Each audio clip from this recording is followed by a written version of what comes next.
Hello, everybody. Welcome, welcome. So my name is Dr. Jones, and I'm a holistic obesity expert. There's not a lot of people talking about approaching obesity from a holistic standpoint. What I specialize in is when we look at obesity, and it's not just me, guys. By the way, I have a clinic, and that clinic services across the nation.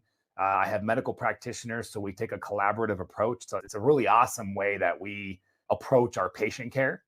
But the big idea here, the big objective, especially as you see semaglutide, tirzepatide, GLP-1 medications, how do we approach these medications like semaglutide, like tirzepatide, in a format where you are not stuck on them for the rest of your life? How do we successfully navigate this and beat this once and for all? So let's get into it. GLP-1 medications are not going to work for everybody. They are extremely popular. They are all in the trend right now, but some people are not going to be able to do that and not going to be able to use these meds. So I think it's important that we talk about the bad too as well. So the keys to being able to wean off the medications is not something that you should tackle when you get to your weight loss goal. We get a lot of people that have come to us at the end of their weight loss goal, and we have to do the work.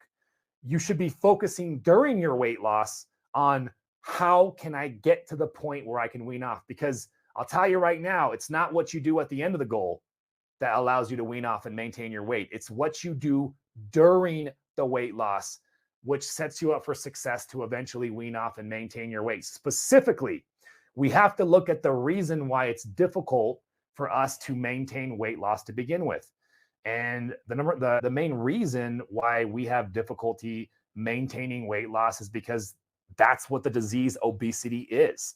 The disease obesity, which has a spectrum of insulin resistance, inflammatory issues like autoimmune diseases, high amounts of metabolic inflexibility. So these issues are the roadblock to people's ability to maintain weight loss long term. So our program, our approach centers around the FLOA protocol. The FLOA protocol is what I created. It's been my life's work. I created structure where structure was needed in the world of prolonged fasting. Specifically, we get our patients into weekly long rounds of fasting. It's about the longest rounds a person can fast where we are still keeping their metabolism regulated and we're keeping their metabolism fast. Because if you fast for too long a period, 4 or 5 days, you start getting some extreme metabolic downregulation, which is no different than somebody who restricts calories every single day. So what we've done is figured out the best way to fast, the most aggressive format where we don't get that down regulation. We keep the metabolism revving. So we're getting high amounts of fat loss and we're getting all the benefits that come along with prolonged fasting, which is addressing those underlying driving factors behind obesity. So if you have pancreatitis, then you do not qualify for GLP-1 meds. Like that's a fact. So what you need to do, in my opinion, our go-to option is called tesofensine. Tesofensine is an awesome triple monoamine reuptake inhibitor. Essentially what it's doing is it's increasing the amounts of dopamine, serotonin, and norepinephrine in your brain, which is going to cause appetite suppression and it's going to increase your metabolism. So tesofensine is awesome. I always tell my patients, I don't care what you're using. You're using semaglutide, you're using tirzepatide, you're using phentermine, you're using tesofensine, you're using Contrave. Obviously, my favorite is always going to be tirzepatide paired with AOD. But as far as appetite suppressing medications, I don't care what you use because for us, it's all about tools. These medications are tools to help you hit that long-term goal. And we're just going to use them as tools to implement the FLOA protocol. Our favorite combination is AOD and tirzepatide, but then we have other powerful peptides like the growth hormone peptides, CJC, ipamorelin. We have anti-inflammatory peptides like BPC-157. We have low dose naltrexone, which is very powerful if you have autoimmune diseases. I actually recommend LDN for anybody who's got an autoimmune disease. LDN is phenomenal. It's very safe. It's very well tolerated and makes a really big difference. Generally speaking, there's no contraindication for those particular issues with these medications. So as long as you meet the criteria for these meds, which is generally somebody who struggles to maintain weight loss, who's overweight, who's insulin resistant, then these medications can be a game changer for you. Our goal is to help you get to that end result and help you wean off. I'm not saying that 100% of people should wean off these meds. I'm not saying 100% of people will be able to wean off these meds. And I also want to make it clear that I don't mean any disrespect to anybody who disagrees with me, who thinks that they should stay on the med. You might be right. For some people, staying on GLP-1s for the rest of your life may very well be the best option for you. And I have nothing but love and support for you. But where my passion comes from is the fact that nobody is talking about what it looks like to use these more as a tool rather than a solution. And it takes, what I have seen so far, what we're doing with patients is it takes a lot of deep lifestyle interventions. This is why the FLOA protocol calls for our patients fasting 36, 48 hours every single week, which is very wild, but that's why the results are so powerful. How do you know if you're insulin resistant? A couple different ways. You can just tell from symptoms. If you're gaining weight, you're gaining belly fat, you're noticing your energy is decreasing, you're becoming resistant to weight loss. Also, too, if you were to take a lab test, you want to look at fasted insulin and C-peptide. Fasted insulin and C-peptide, if those are elevated when you're in the morning fasted, then you likely have insulin resistance. What is AOD? AOD is a fragment of the human growth hormone. So specifically, AOD focuses on the fat loss portion of this giant molecule, giant in molecular sizes. This molecule, growth hormone, does all sorts of different things, but AOD is just that fat loss portion of it. And so I love AOD because AOD is like adding nitrous to a car. You have to have the engine in order to have successful weight loss. You have, and what I mean by that is you have to be in a caloric deficit. You can take AOD all day, every day, but if you don't have a caloric deficit, it's going to be a waste of money. And so I think, truthfully, that's why AOD never got popular, is because AOD was not the initial stimulus that you need for weight loss. So some people loved it and got great results. Some people hated it. I'm sorry, but if you don't have a caloric deficit, AOD is a waste of money. So for us, we pair AOD with the FLOA protocol of fasting, and that's like adding nitrous. If you're familiar with what nitrous does, it adds an insane amount of horsepower to your car. LDN stands for low dose naltrexone. Naltrexone is a drug that's approved by the FDA for recovering alcohol addicts and narcotic addicts. That's at a much higher dose. So low dose naltrexone is what they describe using a much smaller dose, usually 90% lower. And it's very popular in the anti-aging space for its ability to do two main things. It's a powerful anti-inflammatory, and it's also powerful at modulating the immune system. So if you got an autoimmune disease, you have an overactive immune system, and turning that down is going to help decrease inflammation, which is a big deal. Best time to take AOD. I'm a big fan of taking AOD in the morning, fasted, so that you can get the best possible results. How is AOD administered? The two popular forms are injections, subcutaneous injections, and then AOD troches.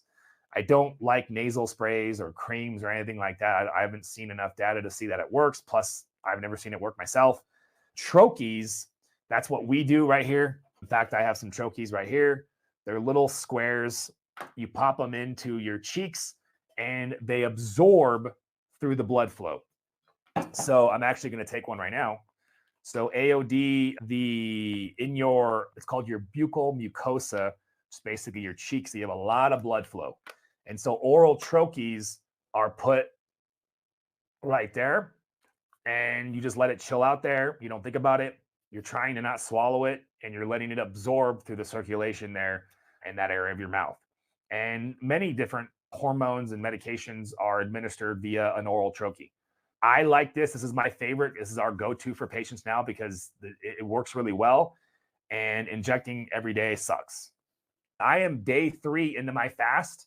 I'm about 72 hours. I have not eaten anything since Sunday evening. So the longest that I recommend for a weekly type fast is about 48 hours on a continual basis, only when you have fat to lose. But if we talk about less often, less frequently, you can absolutely push the envelope and start getting into 3, 4, 5-day fasting, which I think is freaking amazing. And the benefits are very powerful. So right now, I was going to break my fast with some soup tonight, but now I'm thinking I'm going to take it till tomorrow and probably start drinking some soup, drinking some soup. There's going to be some chicken in there, but it's going to be a very small bowl in the morning. And I'm probably just going to eat a couple more bowls throughout the day, listening to my body. So really trying to maximize that, because the next day, if I keep myself keto, I'm going to stay in a very powerful fat burning zone, which is what I intend to do. And then I'll probably start eating carbs Friday morning. And that starts my weekend cycle where I eat a lot of carbs Friday morning so I can go lift weights, and I'll lift weights Friday, Saturday, Sunday. Trust me when I say it takes time to get to this point. I've seen some people talk about fasting, and there's a couple that I'm thinking of in particular where they just make it seem like, yeah, just do the fasting, no problem. It's extremely challenging if you've never, even if you've only done intermittent fasting, which is a big deal for some people starting out.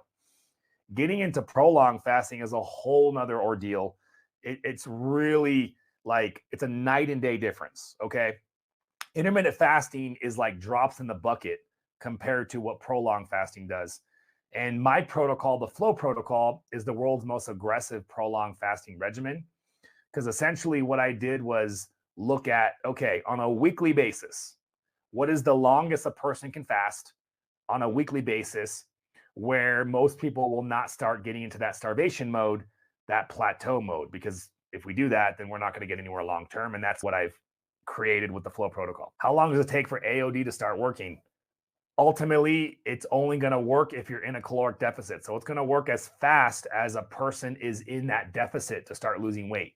The difference is AOD will ensure that the weight you're losing is more body fat, which therefore is going to indirectly protect your muscle mass. So we produce a more favorable result. You need to be aggressive about the lifestyle choices that you make.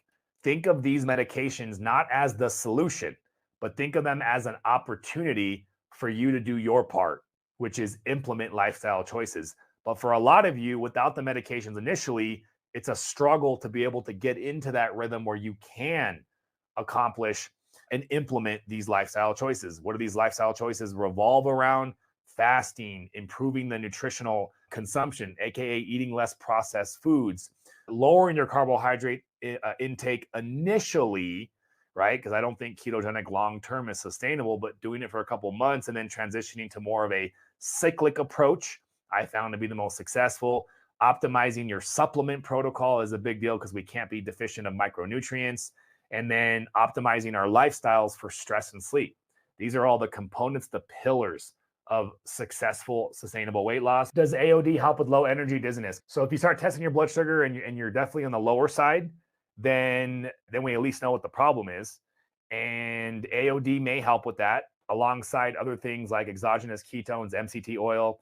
But basically, if this is happening when you get into your deep fast, then it just means that your body is not at the point yet where it can keep its blood glucose from dropping. Like, your body hasn't developed that ability yet. So it's like trying to bench press 100 pounds when you can't bench press 100 pounds. So you just got to lower the weight. That's all. You got to lower the stimulus of what's causing your body to lower blood sugar. So if you're not even fasting yet, and you're getting low blood sugar from just the medications, then that's a problem too as well. So AOD should help. Again, AOD is like nitrous to the engine. So it's pretty immediate if the engine's moving, right? You got to be in a caloric deficit or else AOD will do nothing. But if you're in a caloric deficit, AOD is pretty much instantaneous in its effects. You don't even need tirzepatide for AOD to do its thing, right? Because a caloric deficit, guys, can be accomplished from just a caloric deficit, right? Eating less every day. I'm a bigger fan of fasting for your caloric deficit for many reasons, but the fasting provides the caloric deficit along with different effects on optimizing your hormones. Hands down, the most potent thing that we do to help patients become successful with implementing our fasting protocol is the combination of tirzepatide and AOD. Because you think about the roadblocks to long fasting, right? What are the roadblocks? Extreme hunger and tiredness, crankiness. That second category is what the AOD handles, right? Because when you fast for 36 hours, for example, or 48 or longer, you are asking your body to essentially feed itself from its own fat stores, right? That's what we're asking the body to do. It's not something that you normally ask your body to do at all because you're not fasting and you're eating at your maintenance. And so your body is generally running off the food that it consumes. It's if you're eating at your maintenance, there is some storage and some fat burning, but generally you're not burning that much fat.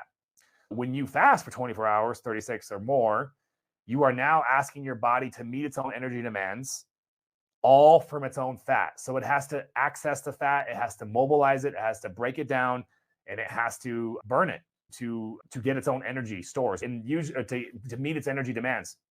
And so we're talking for an average person, that's somewhere between 1,800 and 3,000 calories a day that your body needs to simply survive. And if you're not eating anything, that's a heavy energy demand. And so we call that ability for your body to do that, we call that metabolic flexibility. Unless you're doing a strict keto diet or you're doing the FLOA protocol or lots of fasting, you have low amounts of metabolic flexibility. And so AOD can act as a bridge because if you do my protocol, you become very metabolically flexible. So somebody asked me early, how the heck are you fasting and not starving? I'm hungry. Don't get me wrong. I feel a hunger right now. There's no doubt. But my body is so metabolically flexible, and I took some AOD on top of that. So my body's able to mobilize fat stores very efficiently, which does make the fast a lot easier than it would be. What's the most powerful way to do this? It's with the combination of a GLP-1 and AOD. That's the most powerful combination. So you think about somebody who's morbidly obese. They need the strongest help they can get to be able to even do anything. So tirzepatide AOD. Then you think about we move down the spectrum, less obese, less insulin resistant, but then the person just goes, you know what? I'm tired. I want the strongest program. I want to make it the easiest. Bam, this program, right? So it's just there's people coming from different starting points, and ultimately at the end of the day, if you've never tried to lose weight, you shouldn't take any medication. This isn't something that you should just willy-nilly do for 5 or 10 pounds. These GLP-1 medications are supposed to be for people who have really struggled with losing weight or have really struggled with maintaining weight loss, right? Although, like I told you before, taking these medications alone is not going to be the solution for maintaining weight loss. That's all we talked about why that is. But if you haven't really tried, if you haven't really put an effort to lose weight, we have coaching programs where we utilize supplements alone. Some people might lose their weight, get off the medications, function for a couple months, and have a much better improvement than they've ever had before in the past, but they just still struggle. So maybe they go on a second round and do the whole protocol again. There's no limit to how many times you can do the protocol. It's just whatever it takes for you to get to the point where you can live the lifestyle. And that's going to depend on your genetics and how sick you are. And by sick, how obese, how insulin resistant, how inflamed, like roadblocks. The more roadblocks your body presents us with, the more work you're going to have to do to beat the disease. And by disease, the roadblocks to the ability to maintain weight loss, which the big ones are insulin resistance, inflammation, and metabolic flexibility. Truthfully, counting calories, I'm not going to say it's a waste of time. I'm not going to say that it's not needed because that's what there's these two schools of thought. It's all about calories. It's all about hormones. And I'm sitting here in the middle and going, it's actually all about both. Yes, ultimately a caloric surplus, you will gain weight no matter what. Caloric deficit, you will lose weight no matter what. But to say that's all that matters, I know the literature makes it seem like that because we have the highest level of research that shows when calories are equated for, it didn't matter what you did, you lost weight. Yes, that's true. But then I can tell you just from wisdom of working with patients for the last 10 years, when I focused on optimizing hormones, specifically insulin levels, fat loss was always more easier to achieve. So where my theory is at is that I think when you focus on optimizing hormones, when you do those things that lower chronically elevated insulin levels, like intermittent fasting, like lowering carbohydrate intake, handling inflammatory issues, resistance training, AKA focusing on muscle mass, eating less processed foods. When you do those things, which is the paramount of our protocol, your body when insulin is lowered, that will impact your metabolism. That will impact your hunger, right? So anybody can consciously stuff their faces. Anybody can consciously starve themselves, right? But the problem is you don't live a scientifically controlled experiment, right? So when they ran those experiments, it was a controlled environment in a ward. And they just wanted to see what would happen if we kept the calories the same. Could the other variables yield different levels of fat loss? But how does that help us in a real world sense? Because people don't live in a controlled scientific experiment. They have to get themselves into a caloric deficit and maintain that. And when you have variables like hunger, and you have variables like a basal metabolic rate, which is the innate amount of calories that your body burns at rest, and guess what controls those things? It's your freaking hormones. I'm sitting here going, they both really matter. If you guys found this video informative and you learned, then you're gonna wanna check out this following video that I link. It's all about lasting weight loss. We'll see you there. The cause of a plateau is caloric restriction over time. So if any doctor or any person tells you to restrict your calories more as a solution, means they don't even understand the plateau to begin.